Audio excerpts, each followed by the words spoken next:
Hey everybody, welcome back.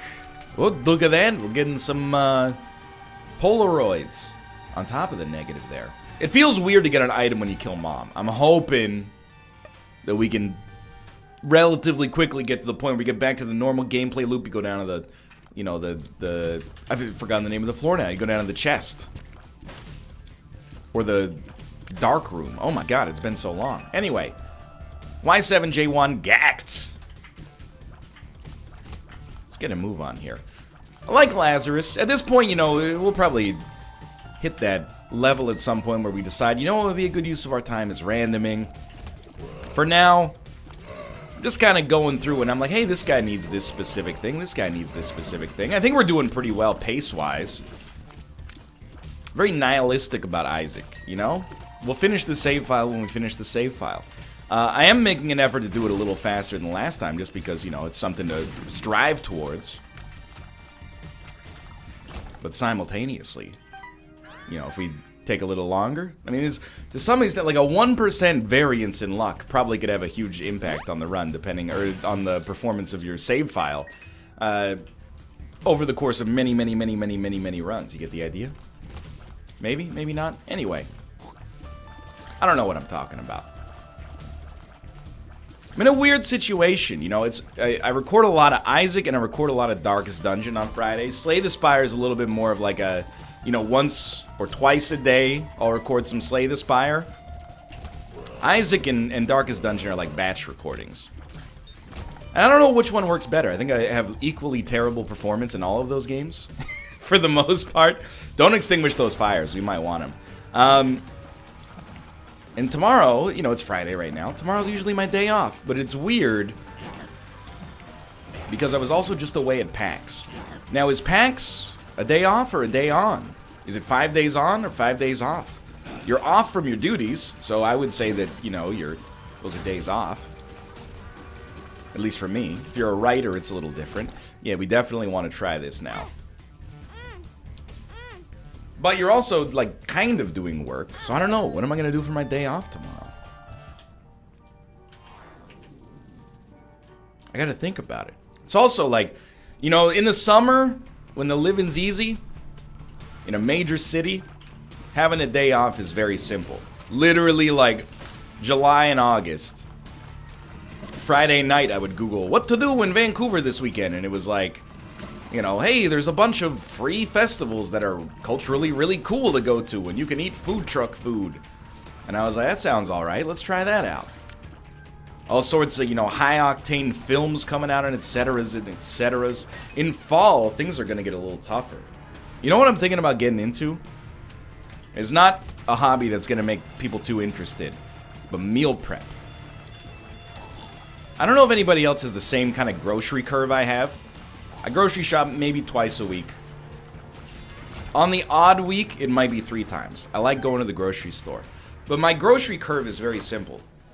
Oh, dude, Infestation 2. You know what? I bet we have not had Cursed Eye. I might forget, but I'm willing to take a chance early on this one. When I come home from the grocery store, my meals for like 2 days are sorted. I know what I'm going to have for breakfast.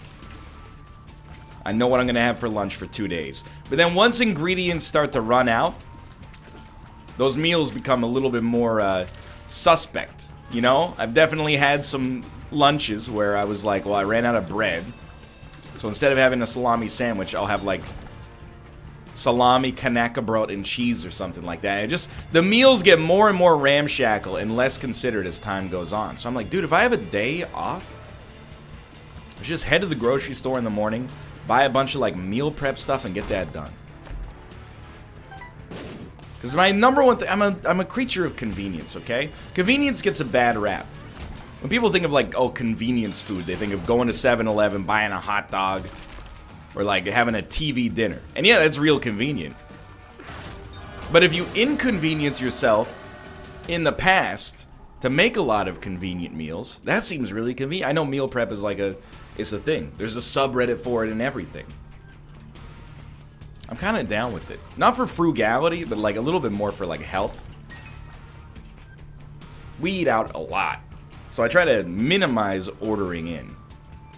But sometimes you're like, I got mixed greens and a can of chickpeas. Do I really want to make like the world's worst salad, or would I rather have, I don't know, 6 hamburgers? Alright, fine, bring me 6 hamburgers. I didn't have a choice. So that's, in case you were wondering how mundane my life is, that's where I'm at right now. And by the way, I love it. I wouldn't have it any other way. I like my domestic life. I like my quiet pleasures and occasional dignity, but not too much. Hey, please don't blow me up. This run, by the way, has got me a little bit spooked. Damage, I mean, stats in general are good. Damage in particular, and speed is fine. Spiders are out of control. Like, if we had a spider stat, it would be a 1 right now. It would be a true. It would be a DAE, is where I was going with that one. It would be a struct, and it would be, or sorry, an enum. It would be set to Spider Lord. I hadn't really thought about what else we would put as the fields within that enum, but that's okay. See, I'm DAEing myself to try to get back into the mode of, code, if you will. I don't think I should take these yet. I'm a little nervous. HP is well, it's really the be-all, end-all right now. Don't do it. Deal with the devil, we'll see. 9 lives would be amazing. Dude, we got Spelunker Boy on this run. And telekinesis. I don't know what we did that got us telekinesis, but that's okay. Speed up, very good. Are you a wizard? Terrible. Telepills. At least it didn't take us the error room. And then a luck down. No big deal. Yo, this is awesome. I guess this is the easiest way to get Spelunker Boy, right? Is to just get an XL floor and then immediately fight the bosses and take no damage in the process. I was gonna toot my own horn until I realized, you know, in context, it wasn't really that much of an accomplishment. But hey, this is how I did it. So this is horrible, but as soon as I said this is how I did it, I was picturing like OJ Simpson singing it. Come on, if you can't make that joke now, dude, it was 1995, okay? It's 23 years ago. Did you know, so in case you're not familiar, you might not be, I don't know how popular or how noteworthy the OJ Simpson case is anymore. I remember I would get home from school in like 2nd grade, and my mom was glued to the television while like Johnny Cochran and Marcia Gay Harden were giving their statements. I haven't seen The People vs. O.J. Smith or whatever the other one was. I heard they were both very good, but O.J. Simpson, college football superstar turned Hollywood actor, accused of murdering his wife and friend, potentially lover. Acquitted. And that's, I mean, you can stop the story there, but acquitted under the circumstances where pretty much everybody was like, we believe he's guilty, but we're also gonna find him not guilty due to like a lack of sufficient evidence or something. The thing that always, and I only found out about this, I don't know, maybe like 6 or 7 years ago. I know we're getting into contentious territory here with the O.J. Simpson trial.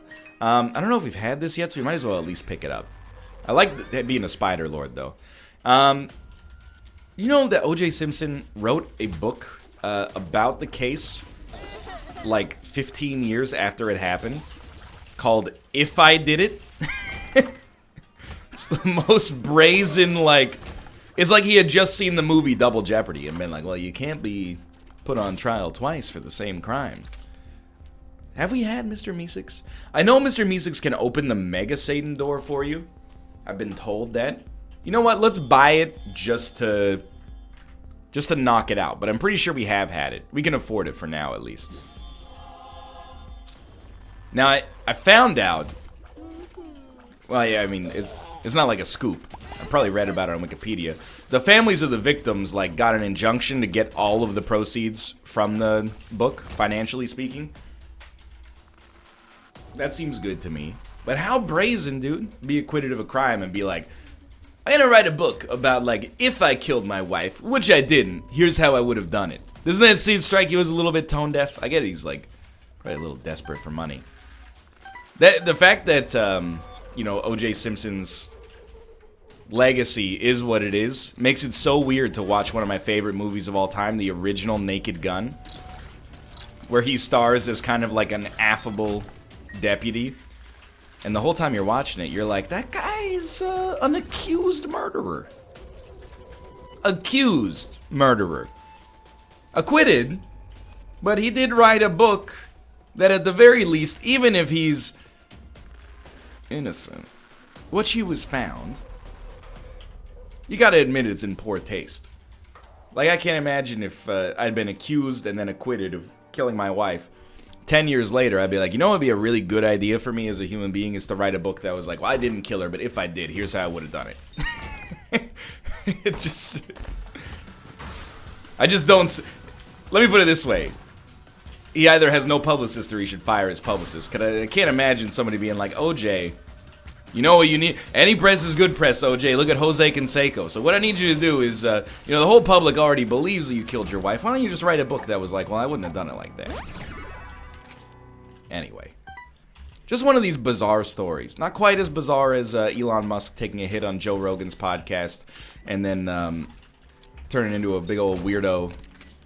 Wants to take him to a Tesla car ballet for the Trans-Siberian Orchestra. But anyway, I digress. I don't want to get political here. I do have to mention, every time I mention Elon Musk, I've got to, take my 2 minutes of fame. Not even 15 minutes of fame. Elon Musk and I did go to the same school, same university.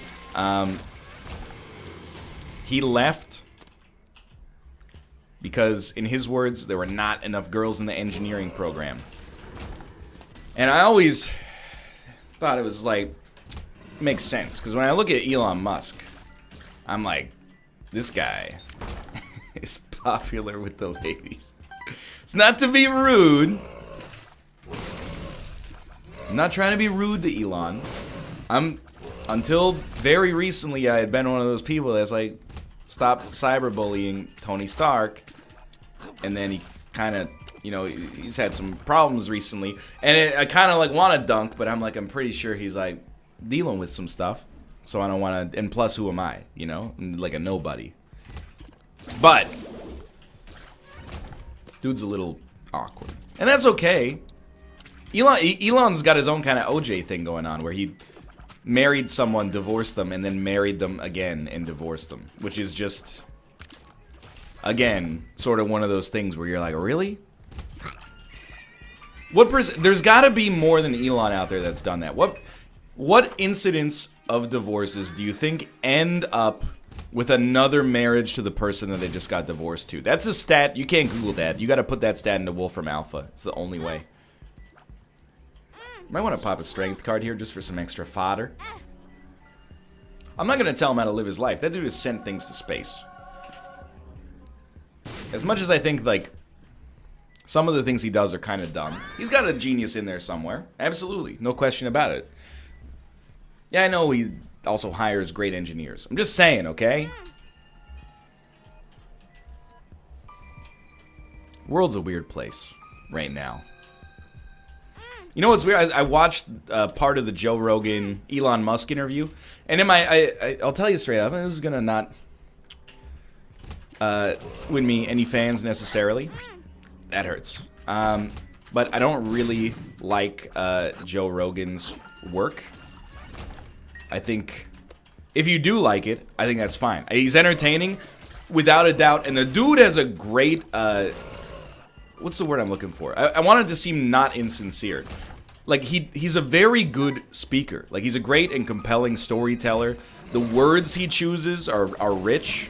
Like, I could listen to him talk, no question about it. It's just when I ever, like, turn a critical eye to the things that he's saying, I'm like, the problem I have with Joe Rogan, I'm not going to belabor the point, is that I think he invites controversial people onto his show in the interest of appealing to both sides, which is fine, but then he doesn't have the know-how or the research to have, asked them controversial questions that actually question their beliefs, and instead just goes, whoa, that's crazy.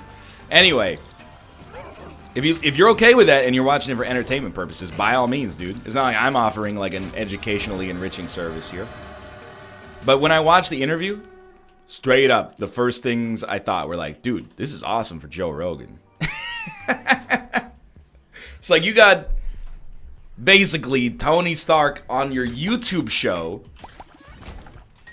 and you sparked up a blunt, and then you got him to take a hit of it live on the show. That's the kind of scoop that, like, Sean Evans, it's gonna take a while for him to get there, to be honest with you. You know, he's gonna have, like, Barack Obama crap himself in a Hot Ones interview or something to reach that level. It's the most 2018 story of 2018. Addled billionaire Elon Musk gets high on Joe Rogan's YouTube podcast. Like, if you had said that sentence to me in 2013, I don't know, dude, I probably would have been like, LOL, that owns. Which is still kind of how I feel about it now, but for different reasons. We live in a bizarre world. It's almost like, you know, when you watch a movie, and this is not, because I see the hand-wringing on Twitter all the time. We're in the nightmare realm, etc., etc. And I'm like, yeah, you're right, but we don't need to go over it that often. Let's make money, and then get HP, and then hopefully play this Demon Judgment later. It's like, you know when you watch, like, a sci-fi movie, and they're like, the year is 2019, and you're like, whoa, you know, maybe you watched it in 2010, and you're like, whoa, that's 10 years from now. And things are just slightly different, obviously, than they're gonna be when that actually happens, when that year comes about. That's like the world we're living in right now, where you're just kind of like, this isn't right. Like, hey, nice try, producers, but yeah, okay, Elon Musk is gonna smoke a blunt on Joe Rogan's podcast. Sure, okay. Next thing you're gonna tell me you can 3D print a gun, you know? It's like living in a bad sci-fi prediction for where we're actually at socially and I guess technologically as well.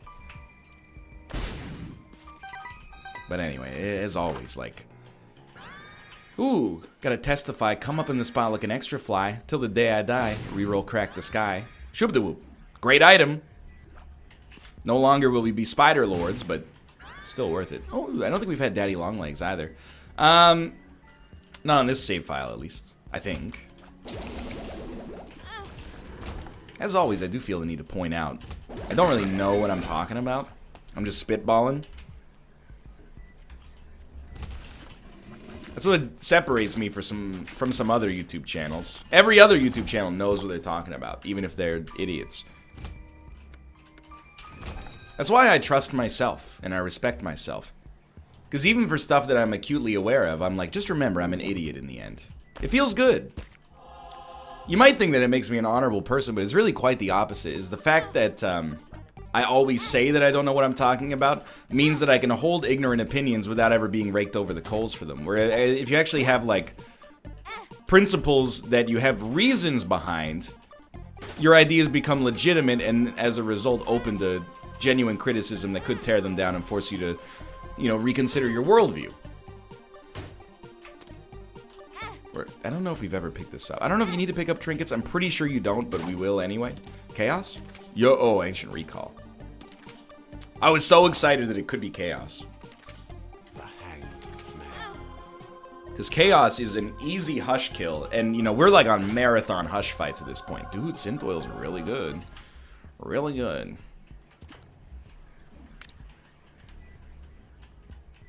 Let's continue onwards. We're on the mom fight? What? I actually, in my head, I was like, we're on, like, the caves, too. Did we go? We went to mostly everything here. Do we want to do boss rush? I mean, yes. We definitely want to do boss rush. Always take bottom item. That's not bad. Anytime you get an item that also shows up in an angel room, you should be the happiest person in the world. Because, like, angel deals are by far the most frustrating items to get, I think. Those and secret room items. Mostly because I never prioritize going to secret rooms. You're alive, huh? How did that happen? We shouldn't die. But this is kind of like I need you to recognize that a lot of these runs are pretty much coming down to, like, we have to do well, we don't have to, but we're choosing to do, like, 2 or 3 optional things that are a little bit difficult per video. And if you do one of them, it's usually not a problem at all. But we even had some trouble with the Hush fight last time. We had 60 damage. Okay, so we killed our last depths boss, I suppose. It's always a memory test. Remember, like, you know, what unlocks X, what unlocks Y. I really thought you would be toast by now. Shoop the Whoop is such a good boss rush item.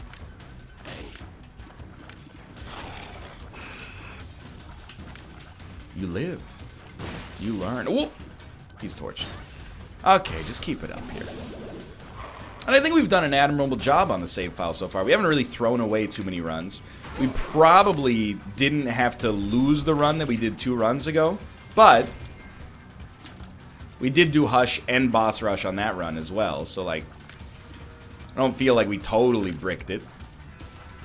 I'm not thinking in streak terms anymore. I'm thinking in consistency. I was gonna say it's a marathon. Oh, I screwed it up. It's a marathon, not a sprint, but a streak is also... It's kind of like a marathon consisting of several sprints. You know, there's a couple of sports out there that I do, and I come at this with an open mind. I am not the kind of person who's like, man, why do you watch baseball? It's so boring. I might make some cracks about the fact that it's 162 games a season. Like, that's very, very long.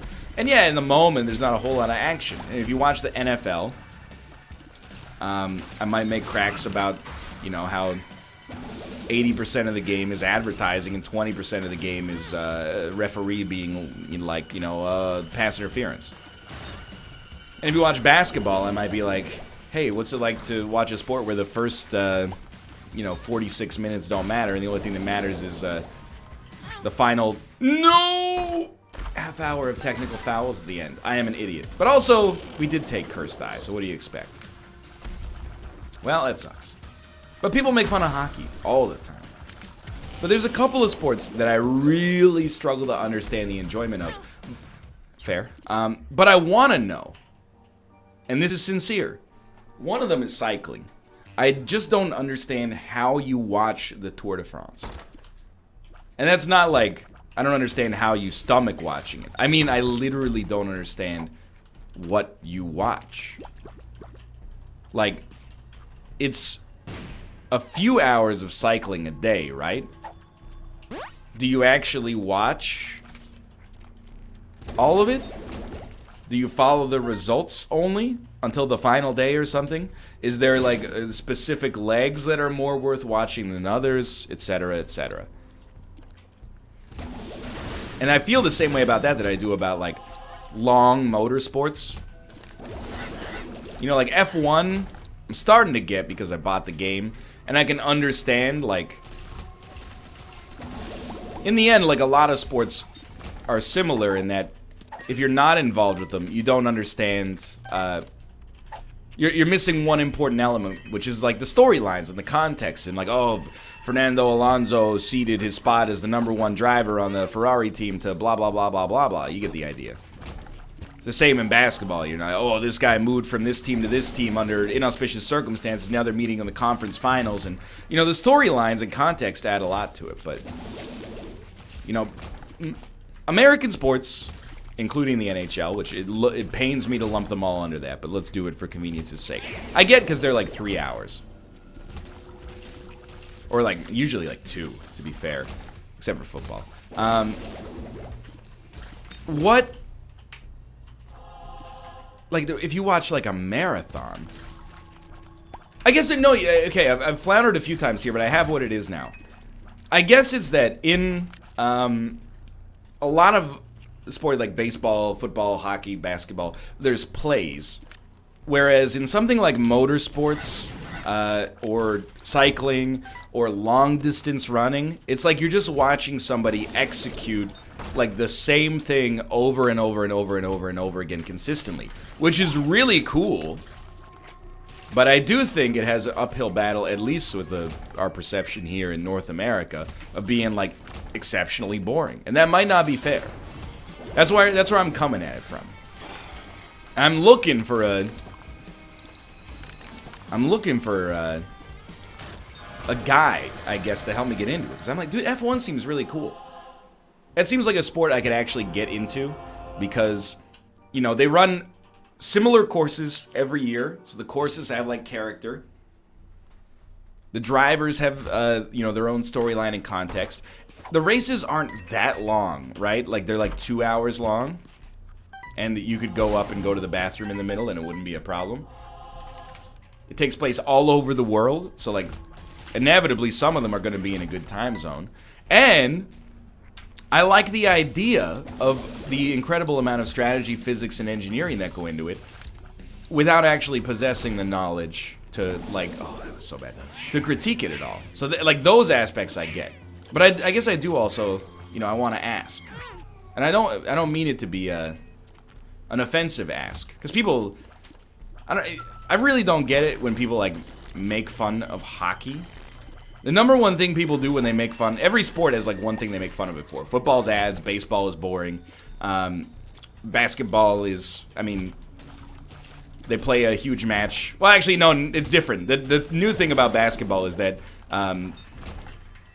it's a mockery of the salary cap because, you know, basically one team is essentially the all-star team at this point. And football, or like, sorry, soccer, is that it's boring as well. But hockey is always, the thing that people make fun of it for is like, yeah, it's not popular.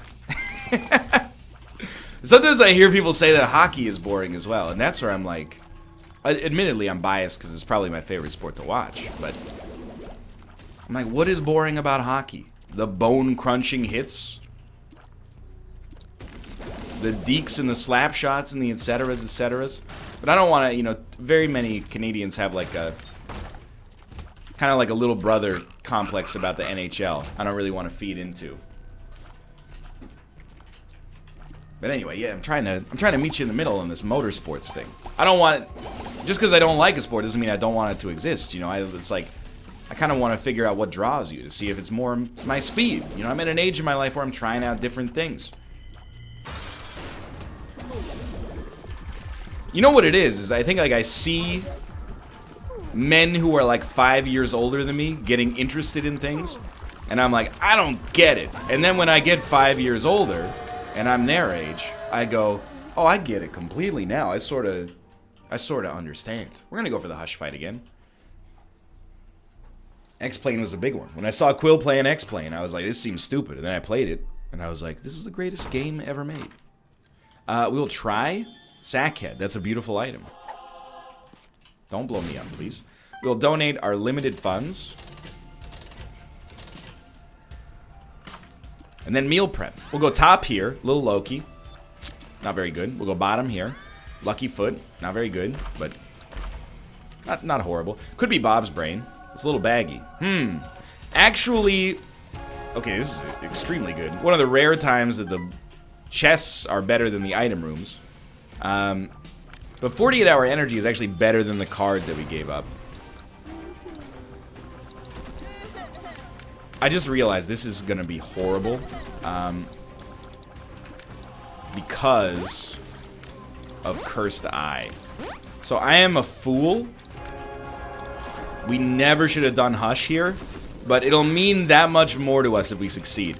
And you know what? I'm lucky that we figured out that we had this early enough, or remembered that we had it early enough to actually formulate a plan. Our rate of fire is so fast that it doesn't take us very long to charge a shot at all. But what we should recall, you know, we're going to have to shoot. Rotten Baby's going to do some work. But if we think there's a chance that we get hit, try to dodge, but hold your shot. We already screwed up Boss Rush, thanks to Cursed Eye. On the bright side, we never need to take Cursed Eye again. Had to happen at some point.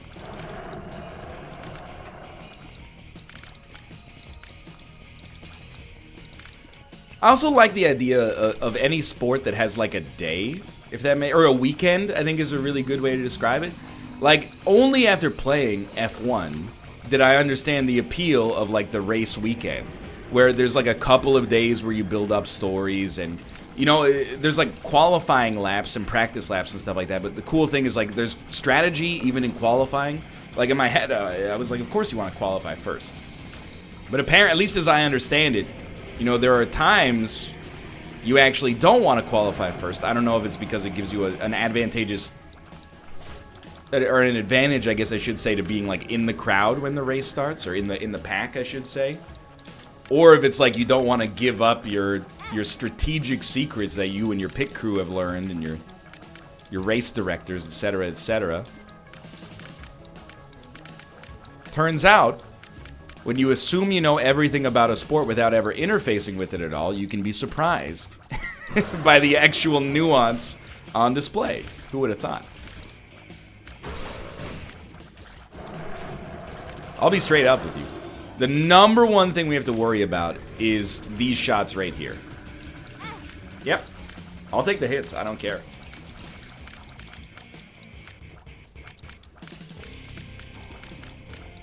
Are we safe? Yes. Probably no longer safe. Good, just hold it. It takes as long as it takes. That's the thing. It might take forever, but you know what it takes less time then? Doing an entirely new run to get to the Hush fight again. And it also takes way less time than defeating the first phase of the Hush and then 80% of the second phase of the Hush again to get back to where we just were. So yeah, you know, I'll let the spiders get you. I'll let the rotten baby flies get you. It takes as long as it takes. We got the HP necessary to ride this out.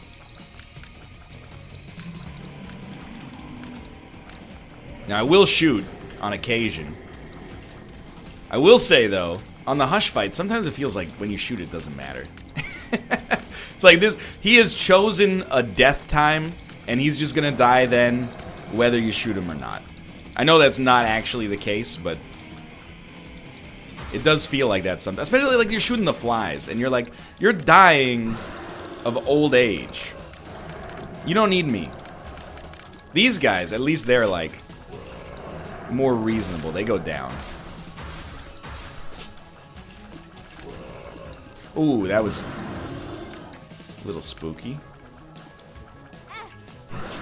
See, I thought about shooting there, but then I was like, what if I move into a shot accidentally? Lo and behold.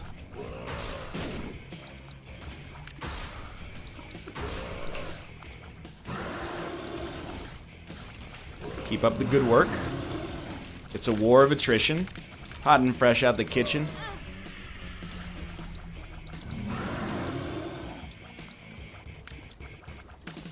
We got spiders. All they gotta do is find you.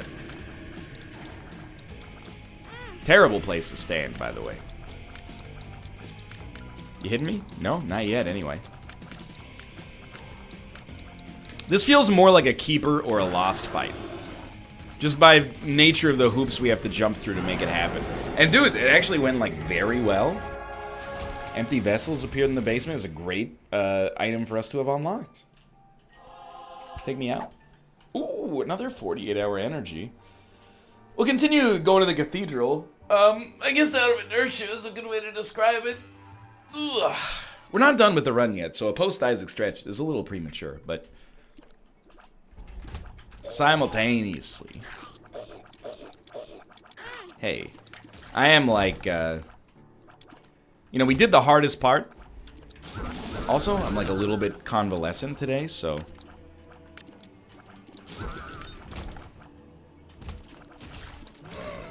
you know, allow me my stretches is all I'm saying.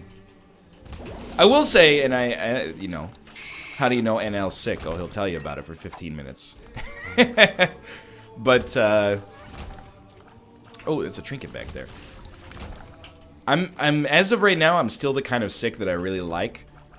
You know, where I'm not really feeling ill effects of the illness, except for being mildly stuffed up and sounding, I don't know, pretty close to usual, to be honest, for my estimation, but, And the main effects that I have are I get sleepy earlier in the night, which is really nice. So I go to bed, you know, a couple of hours. This room never gives up. Are you alive yet? No. I go to bed a couple of hours earlier. I look at Netflix and I'm like, hey, Netflix, do you have any true crime documentaries about, you know, people going to prison or serial killers or something that have come out in the past 48 hours? And then Netflix goes, showing you one of 52,000 results. And I'm like, that owns. I'm watching this new one on Netflix. I think it's called The First and Last, or The First and Last Day, something like that. It's a documentary. It shows people on their first day of jail, and then different people on their last day of jail, just as like a compare and contrast sort of situation. So there'll be people who got booked that day for whatever. You know what? Why not? And then there will be people who have been in jail. Very, at least, I don't want to say rarely, but like, in none of the episodes, I've only watched 2 so far, but in none of the first 2 episodes I watched was there like somebody that was like, I've been in here for 30 years. Every one is like 3 months. And you know, I've become so desensitized watching these shows, and I'm like, dude, 3 months in prison? Why are you even like on the show? You realize, like, you know, I've worked 3-month summer jobs, 4-month summer jobs that felt like prison. And when I went back to, you know, my freshman year of, or sorry, my sophomore year of university, I was like, dude, they should make a show about this feeling that I'm feeling right now. It's the greatest feeling I've ever felt in my entire life. So I get it. I mean, I'm assuming 90 days in jail sucks really bad. It's a wild show. It's also very sobering. And I don't mean that as a pun intended. But it's a lot like watching Intervention, where like... But it's like watching Intervention, but without like any opportunity to laugh. And I know that sounds bad. It makes me sound like a terrible person. But I mean, there are some times, like when you watch that episode of Intervention where the lady huffs compressed air and she goes, it feels like I'm walking on sunshine. I'm not laughing at her. I'm laughing at her joke. It's also very sad, but I'm like, that's a funny thing to say. And she knows it's funny, I think. It's almost like dark humor, you know? I think she's making a joke at her own expense there, and it would be rude not to laugh. But this show is literally like, you know, for some of these people... No. For some of these people... Oh, dude, Lazarus Rags. We hadn't even unlocked it yet. They're like, I went to jail for, like, meth possession, and I've been clean for 90 days in jail. The only thing I want when I get out is to be sober and clean. And then they get out, and they do, like, the post... I don't want to say post-mortem, but, like, the after-credits part of the show. And they're like, you know... Shailene relapsed 2 days after getting out. I'm like, man, that's scary, dude. It's like they literally were forced to get clean. I mean, this is a sobering note to end the video on, but they were forced to get clean from the drug for like, well, I don't know if it's that clean in prison, but anyway, for like 3 months. And then when they got out, they're like, I'm back. Even though consciously they were like, I don't want to do it anymore. That's a scary thought. Anyway, with that, hope you enjoy the rest of your night. If you did, click the like button. If you enjoyed the video, click the like button. Helps us a great deal. Of course, subscribe if you want to see more in the future. For now, thanks for watching, and I will see you next time. See ya!